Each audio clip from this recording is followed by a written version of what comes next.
The whole environment can be noisy and chaotic, but as long as my mind remains tranquil, there is no real disturbance.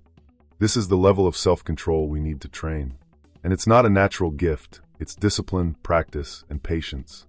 Meditation, daily writing, reflection in silence, and even intentionally disconnecting from distractions are like gym weights for the mind.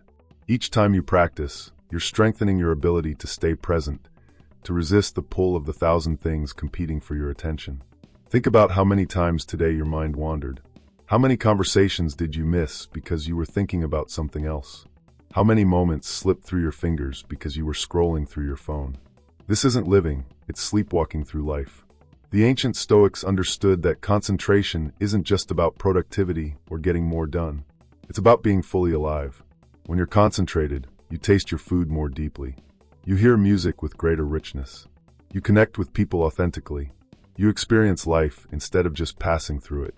Without concentration, we live on the surface. With concentration, we dive deep. Without concentration, we're carried by the wind. With concentration, we become the root that sustains. The quality of your attention determines the quality of your life. Modern neuroscience confirms what the Stoics knew thousands of years ago. Your brain physically changes based on what you pay attention to. When you constantly switch between tasks, checking notifications, jumping from one thing to another, you're literally rewiring your brain to be distracted. You're training yourself to be unable to focus. But the good news is that the opposite is also true. When you practice concentration, when you deliberately focus on one thing at a time, you strengthen the neural pathways that support deep focus. You're not just accomplishing more, you're becoming a different person, someone capable of depth in a shallow world. So here's your challenge. Over the next 7 days, choose one simple task per day and give it your complete attention. It could be writing for 15 minutes without looking at your phone, eating a meal without distractions, or talking to someone while looking them in the eyes without interrupting. Experience being whole, undivided. As Seneca wrote, "No noise reaches you, and no word pulls you from your center." This is the state that transforms your life. This is where real power lives, not in doing more, but in being fully present for what you're doing. Practice 2. Build a strong body and a resilient mind. It may not seem like philosophy, but treating the body with rigor has everything to do with the life you want to build. When you neglect your body, you live tired, without energy, dependent on chance. A fragile mind is almost always born from a weakened body. The Stoics knew this. They ran, fought, lifted weights, endured the cold. They were people who lived in motion. The phrase, "a sound mind in a sound body," makes complete sense here. For them, mental and physical strength walked together. Today, many people set goals to achieve their dream body or feel stronger.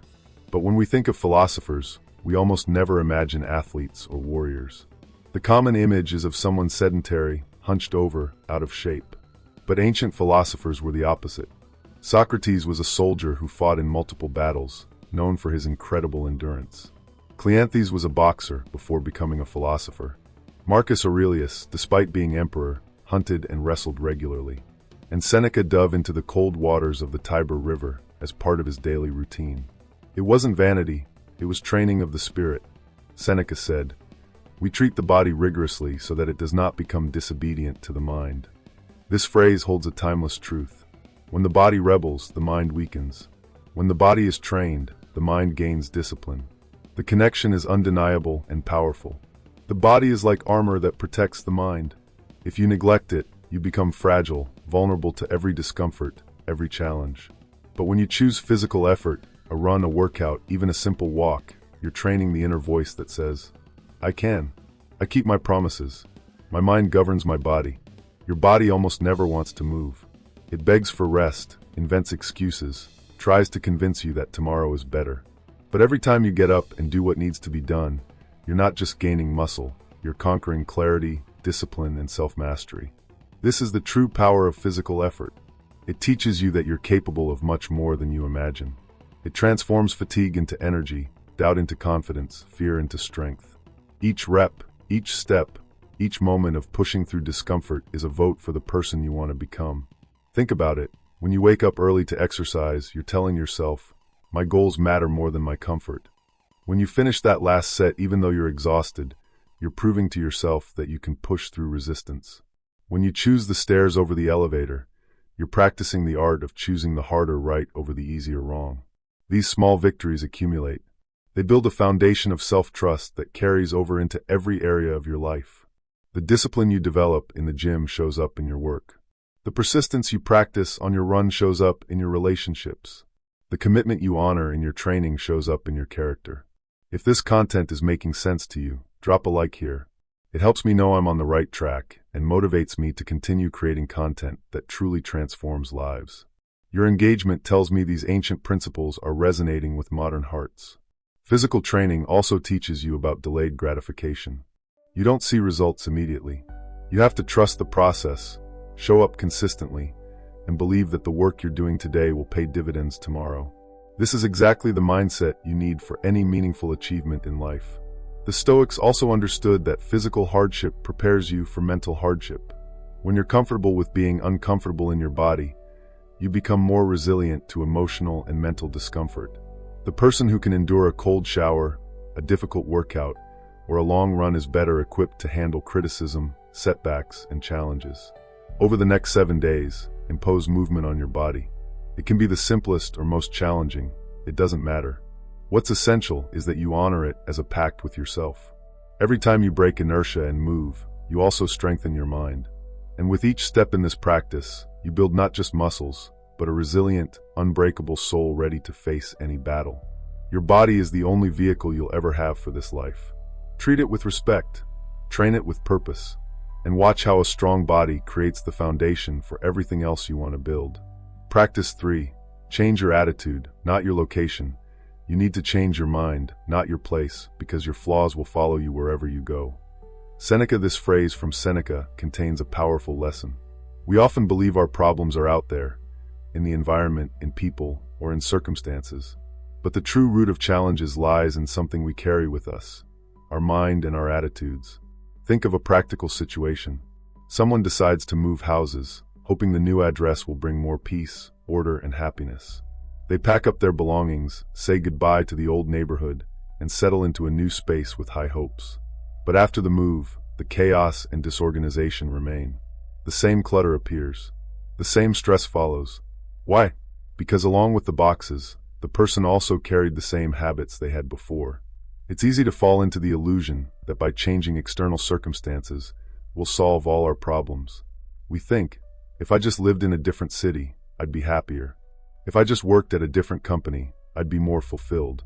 If I just had different friends, I'd be more successful. But as Seneca reminds us, the error isn't in the circumstances, it's in the mind itself. The disease follows the patient. If you want real change, there's no point in changing your environment without first transforming what's inside you. It's like changing the scenery of a movie without altering the script. The same drama plays out, just against a different backdrop. Escape may seem like a temporary solution, but it doesn't resolve internal conflicts. Seneca provokes us with another impactful phrase. If you want to escape your problems, you don't need to go to another place, you need to become another person. This doesn't mean abandoning your essence, but reformulating your mentality and attitudes. It's an invitation to the courage to look inward and face what needs adjusting. Consider the person who changes jobs 5 times in 3 years, always blaming the boss, the co-workers, or the company culture. But if the same problems arise in every workplace, perhaps the common denominator isn't the job, it's them. Maybe they struggle with authority. Maybe they have poor communication skills. Maybe they don't take criticism well. Until they address these internal issues, no external change will help. Or think about someone who goes through relationship after relationship, always finding something wrong with their partner. They were too clingy. They weren't affectionate enough. They didn't understand me. But if every relationship ends the same way, the pattern suggests an internal issue.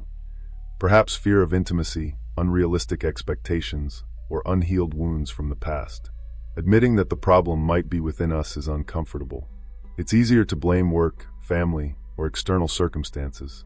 Our ego resists this truth because it means taking responsibility, and responsibility feels heavy.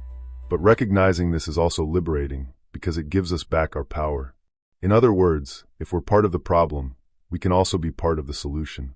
When you externalize your problems, you make yourself a victim of circumstances. When you internalize responsibility, you become the master of your destiny. Stoicism teaches us that true strength lies in taking responsibility for our lives.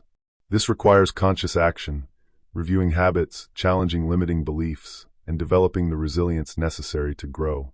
It means asking hard questions. What patterns keep repeating in my life?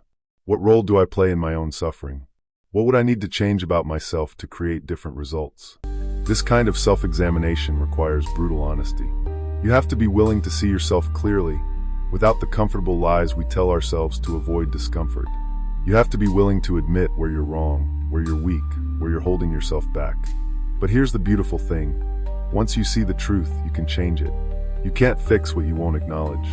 Self-awareness is the first step towards self-improvement. If you want to save these reflections to review later, save this video to your library. Knowledge that isn't revisited is lost, but integrated wisdom becomes part of who you are. Come back to these ideas when you're tempted to blame your circumstances instead of examining yourself. Therefore, instead of seeking new paths to escape, focus on building a resilient mentality committed to growth. As Stoicism teaches us, change isn't in the world around us, but in how we choose to face it. Remember, the key to a fuller life is always within you. Start by taking inventory of your recurring problems. Write them down. Then ask yourself, what is my contribution to this problem? How might my attitude, beliefs, or behaviors be perpetuating this issue? The answers might sting, but they're also the map to your freedom. Practice 4. Free yourself from bad vices. Seneca, with his Stoic wisdom, challenges us with a powerful reflection. He says, "Show me a man who is not a slave." He observed that even slave owners carried their own chains, like the crushing responsibility of maintaining properties and lives under their dominion. For Seneca, true slavery wasn't physical but mental. He said, "One is a slave to lust, another to greed, another to ambition. We are all slaves in some way, whether to hope or to fear." The path to freedom, according to him, begins by recognizing these invisible chains. It could be the coffee you feel you can't live without, the cigarettes you need, checking your phone every instant, obsession with gambling, believing someday you'll win big money, binge-watching shows until 3 a.m., shopping to fill an emotional void, or constantly seeking validation through social media likes. Everything that dominates your mind and actions has more power over you than you have over yourself. If you can't go without doing something, then that thing controls you. And here's the most important point. It's not the habit itself that defines you, but the dependency it creates. This thirst, this incessant desire, that's what needs to be questioned. Some vices can be eliminated completely, others return in new formats. Perhaps you know someone who traded one addiction for another, stopped being a slave to one only to surrender to another. They quit drinking, but became obsessed with work. They stopped gambling, but started compulsively shopping. The substance changed, but the slavery remained. For the Stoics, it's this necessity, this lack of freedom to abstain, that generates suffering. While you're in the grip of an addiction, you cannot achieve greatness. Whatever the habit, even if it's socially acceptable, it cannot govern your life. Consider how much mental energy your vices consume. How much time do you spend thinking about when you'll get your next fix? How much of your day is organized around feeding your habit? How many decisions do you make based on satisfying this craving rather than pursuing your true goals? This is what the Stoics meant by slavery. You're not free to choose. You're compelled. And compulsion is the opposite of freedom. The first step to freedom is awareness. You have to see your chains before you can break them. This means being honest about what controls you. It means admitting, I don't just enjoy this, I need it. And that need has power over me. The second step is to test your freedom. Try going without. If you truly believe you're not addicted to your phone, try leaving it in another room for an entire day. If you think you can stop scrolling through social media anytime, delete the apps for a week. If you claim alcohol doesn't control you, go a month without it. The resistance you feel, the discomfort, the excuses your mind generates, these reveal the truth about your chains. And often, we're surprised by how strong they are. The third step is to replace, not just remove. Nature abhors a vacuum. If you simply try to stop a bad habit without replacing it with something better, you'll likely fail. If you quit smoking, you need something to do with your hands and your stress. If you stop scrolling social media, you need another way to fill those empty moments. If you give up junk food, you need healthy alternatives ready. The Stoics were practical. They knew willpower alone wasn't enough. You need systems, support, and substitutes. You need to make the bad habit harder and the good habit easier. This year, truly commit to stop being a slave to what binds you. Start now. Your freedom and your greatness depend on it. Choose one vice, just one to start, and commit to 30 days of freedom from it. Not forever, just 30 days. Tell someone about your commitment. Track your progress. Notice what happens when you deny this compulsion. You might discover that you're stronger than you thought. You might find that life without this crutch is actually richer, not poorer. You might realize that what you thought was enhancing your life was actually limiting it. True freedom isn't doing whatever you want whenever you want. True freedom is wanting what's truly good for you and having the power to pursue it. As long as your vices control you, you're not free. Break the chains. Reclaim your sovereignty. Practice 5. Decide with reason, not just emotion. Those who don't learn to control their emotions become vulnerable. They're like a boat without a rudder, at the mercy of the sea's waves and foreign winds. And the danger is even greater. People who know how to manipulate emotions can direct your life without you noticing. Impulsive decisions are seeds of bitter harvests. The heat of emotion may seem irresistible in the moment, but it almost always leaves trails of regret. Consider this situation. You have a great friend, and an opportunity arises to start a business with them. It's natural to feel enthusiasm, but if the decision is born only from that feeling, you might ignore essential factors. Do they have relevant experience? Do they share your work ethic? How do they handle conflict? What happens if the business fails? Will your friendship survive? The emotional decision says, "This feels right. We're friends, so it'll work." The rational decision asks, "Does this make sense? Do we have complementary skills? Have we discussed worst-case scenarios?" We're taught to trust emotions as a compass. Follow your heart, they say. Do what feels right. But the Stoics remind us, reality needs to be seen with clarity, without the clouded lenses of impulse. Questioning our feelings doesn't mean repressing them, but balancing them with reason. And this opens a space of inner freedom. Emotions are valuable data points, but they're not reliable decision makers. They're influenced by everything. How much sleep you got, what you ate, who you talked to, what you scrolled past online. Making life decisions based purely on emotion is like navigating by a compass that's affected by every magnetic field you pass. Most advertisements don't sell products. They sell emotion, status, belonging, immediate pleasure. And we often buy without even being able to explain why. This same mechanism operates in much more important decisions: relationships, career, health. Imagine a woman in debt who sees a promotion on her dream purse. Impulse screams, "It's now or never. You deserve this. You work so hard." Reason whispers, "This isn't the moment. This will add to your debt." The satisfaction will be temporary, but the financial stress will linger. If she yields to emotion, she sinks deeper. If she listens to reason, she plants the seed of a more stable future. Transformation accelerates when you don't walk alone. Our Telegram group connects people committed to real evolution. Link in the description. Join us and surround yourself with people who value reason over impulse. Think of someone who, taken by anger, immediately responds to a message and destroys a relationship. The anger felt justified in the moment. They need to know how I feel. I have to set them straight. But the next day, when the anger has cooled, comes the regret. The message can't be unsent. The words can't be taken back. The damage is done. Or someone who, dominated by euphoria, says yes to everything and then drowns in commitments they can't fulfill. In the excitement of the moment, it all seemed possible. But enthusiasm isn't the same as capacity. Now they're overwhelmed, stressed, and letting people down. Unchecked emotion leads us to error. The person who buys a car they can't afford because they felt successful that day. The person who quits their job in anger without another one lined up. The person who proposes marriage in the throes of infatuation without really knowing their partner. The person who makes a major life decision based on fear, greed, pride, or lust. The proposal is simple. Put a rational filter on your decisions. It's not about eliminating the heart, but giving it a companion, a clear mind. When reason and emotion walk together, your decisions aren't blind reactions, but conscious choices. Here's a practical framework the Stoics would approve of. Before any significant decision, impose a waiting period. If you're feeling strong emotion, whether positive or negative, don't decide immediately. Sleep on it. Better yet, sleep on it for several nights. Give your rational mind time to catch up with your emotional mind. During this waiting period, ask yourself key questions. How will I feel about this decision in a week? In a month? In a year? In 10 years? What would I advise a friend to do in this situation? Am I being pushed by fear or pulled by wisdom? What are the potential consequences of this choice? Write down your thoughts. Something magical happens when you externalize your thinking onto paper. The act of writing engages your rational mind and creates distance from your emotions. You can see your thoughts more clearly. You can spot flawed logic. You can recognize when you're rationalizing rather than being rational. Over the next 7 days, before any important decision, take a pause. Ask yourself, if I weren't dominated by emotion, would I still make this decision?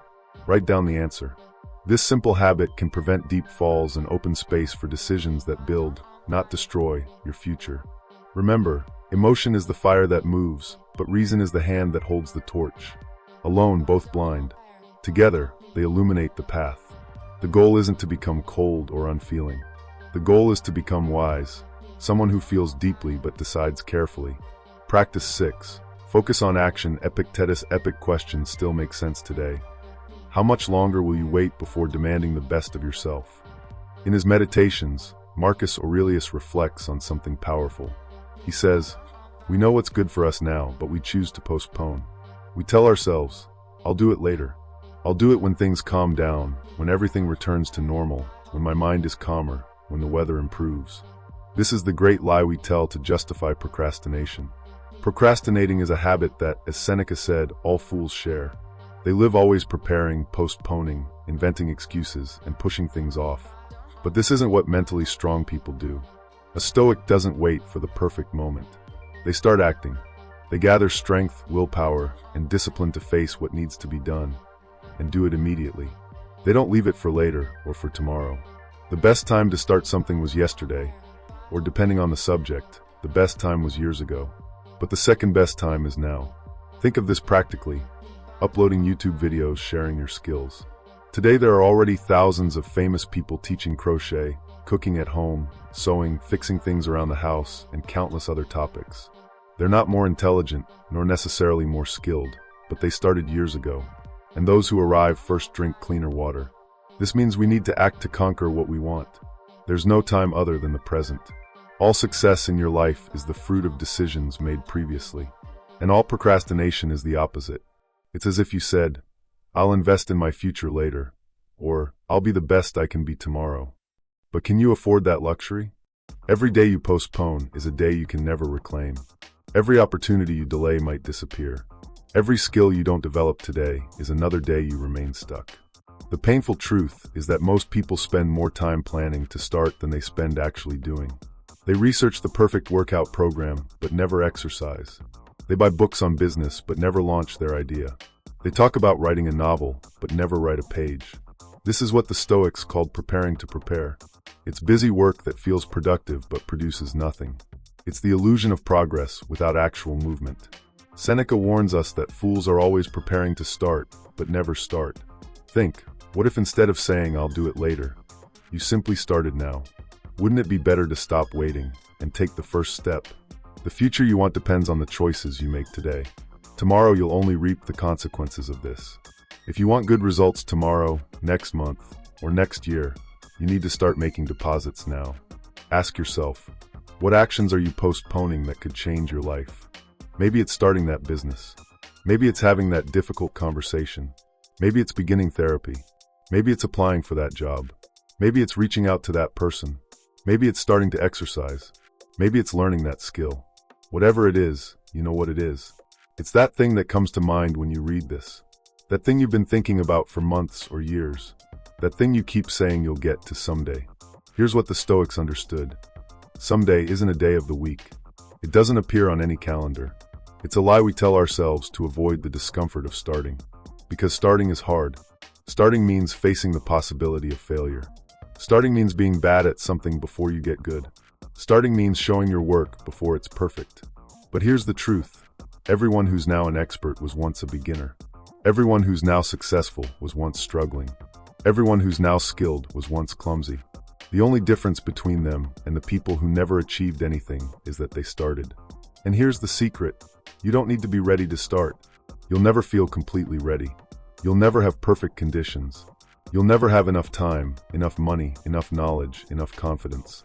If you wait until you're ready, you'll wait forever. The Stoics practiced immediate action. When they recognized something needed to be done, they did it. Not tomorrow, not next week, not when conditions were better. Now, this very moment. This doesn't mean being reckless or impulsive. It means not letting fear, perfectionism, or procrastination steal your life from you. It means understanding that done is better than perfect. It means recognizing that the path reveals itself as you walk it, not before. Start messy. Start scared. Start without all the answers. But start. The momentum you create by taking action is worth more than months of perfect planning. Action creates clarity. Action generates feedback. Action produces results. Don't say you'll do it later. Do it now. Your future self will thank you for the courage you showed today. Practice 7. Create your own value. Nothing is more fragile than depending on others' admiration. If your value is born from external applause, you'll always live as a slave, celebrated today, forgotten tomorrow. Seneca already warned us. Who seeks others' approval places their happiness in others' hands. And that's exactly what happens when we let praise or criticism define who we are. From early on, we're conditioned to believe we only have value when we please. When a child is praised only for grades, they learn to see themselves through their report card. When an adult receives applause at work, they feel only then are they worthy. This is the invisible prison that accompanies us, measuring our own life with others' ruler. But Stoicism invites us to break this illusion. It reminds us that true authenticity doesn't come from social status, appearance, or what we can offer, but from the firm awareness of who we really are. Opinions change like the wind. One day you're exalted, the next you're criticized. Here's where the metaphor comes in. Think of a statue exposed in a public square. One day it receives flowers at its feet. The next, it's the target of insults and contempt. But the stone remains the same. That's how you should be. Firm, solid, with a value born from within, not from the oscillation of external voices. Build your merit through what you do, through the character you show every day, through the effort no one sees. True happiness arises when your actions are aligned with your most authentic nature. When you do what you consider right, even when no one is watching. Consider how much of your life is performed for an audience. How many of your choices are made not because they're right for you, but because they'll look good to others? How much energy do you spend curating an image, managing perceptions, seeking validation? If you're seeking this level of depth to rebuild your life from the foundation, consider joining our circle. For less than $8 per month, you access tools I can't share publicly. Link in the description. This is where we go deeper into building unshakable self-worth. Social media has amplified this problem exponentially. We're living our lives for likes, for comments, for followers. We measure our worth in metrics that mean nothing. We feel validated when a post does well and crushed when it doesn't. We've outsourced our self-esteem to algorithms and strangers. But here's what the Stoics knew. External validation is unreliable, unpredictable, and ultimately unsatisfying. Even when you get it, it doesn't last. You need more and more, like a drug. You're never full. You're never enough. Because you're trying to fill an internal void with external approval, and it can't be done. The only sustainable source of worth is internal. It comes from living according to your values. It comes from doing what you believe is right, regardless of recognition. It comes from the quiet satisfaction of knowing you gave your best effort, whether anyone noticed or not. This doesn't mean you should ignore all feedback or become arrogant. It means your foundation shouldn't depend on others' opinions. Feedback can be useful. Recognition can be pleasant. But they shouldn't be necessary for your sense of worth. Marcus Aurelius, despite being the most powerful man in the world as Roman emperor, constantly reminded himself that titles and positions mean nothing. He wrote, "You could be a good person today, but instead you choose tomorrow." He understood that true nobility comes from character, not from position or praise. Ask yourself, who would I be if no one was watching? What would I do if there were no social media to post about it? What choices would I make if I knew I'd never receive recognition? These questions reveal your authentic self. They show you what you truly value versus what you've been conditioned to pursue. Don't let others' opinions dictate your value. The world will oscillate, people will change, but you need to be the rock that remains. I propose a symbolic gesture. Write in the comments, "My value comes from within." Because from this moment on, you stop being hostage to external voices and begin building the fortress no one can tear down, confidence in yourself. As Ralph Waldo Emerson said, To be yourself in a world that is constantly trying to make you something else is the greatest accomplishment. This is the work of a lifetime. To resist the pressures to conform, to please, to perform, and instead to simply be authentically, unapologetically yourself. Your worth isn't up for vote. It's not determined by how many people like you, admire you, or approve of you. It's determined by your integrity, your effort, your commitment to growth, and your alignment with your deepest values. Build that foundation. Stand on that rock. Let the opinions of others wash over you like waves against stone, noticed but not moved. Practice 8. Stop trying to be perfect. Focus on progress. The pursuit of perfection can be a deadly trap for progress. Martha Graham, one of the most important choreographers of the 20th century, experienced this painfully during the winter of 1931. After months dedicated to a series of dances, she felt her work wasn't up to her reputation. Despite dancers and friends praising her creation, she could only see the flaws. The frustration was so great that she came to believe the entire winter had been wasted. "I destroyed my year," she lamented. This suffocating perfectionism is a common fate for talented people. Their high standards, which help them achieve excellence, can transform into a creative prison. As Winston Churchill said, perfectionism is nothing more than another form of paralysis. We get stuck in resistance that, at its core, is fear. Fear of failing, of not being good enough, of facing the vulnerability of showing our work and being judged. The Stoics understood this struggle well. They didn't defend perfectionism, but progress. For them, excellence came from the constant effort to improve, one day at a time. Epictetus, in one of his lessons, said, "Is it possible to avoid mistakes? No, but it's possible to work to minimize them." This approach reminds us that the goal isn't to be flawless, but to grow continuously. Perfectionism isn't humility. It's not dedication nor excellence. It can be narcissistic, a form of self-protection. It says, if I never finish, I can never be judged. If I never ship, I can never fail. If I keep refining forever, I can maintain the fantasy that it could be perfect. But perfection is an illusion. Nothing is perfect. No work, no person, no moment. Even the greatest achievements in human history have flaws when examined closely. The Mona Lisa has imperfections. Shakespeare's plays have inconsistencies. The iPhone has bugs. Yet these things changed the world. Not because they were perfect, but because they were finished and shared. The work only matters when it reaches people. The painting sitting in the studio affects no one. The book never published teaches no one. The app never launched helps no one. This is what the Stoics meant by focusing on progress over perfection. They understood that growth is a process, not a destination. Every day you improve slightly is a day well spent. Every iteration that's better than the last is progress.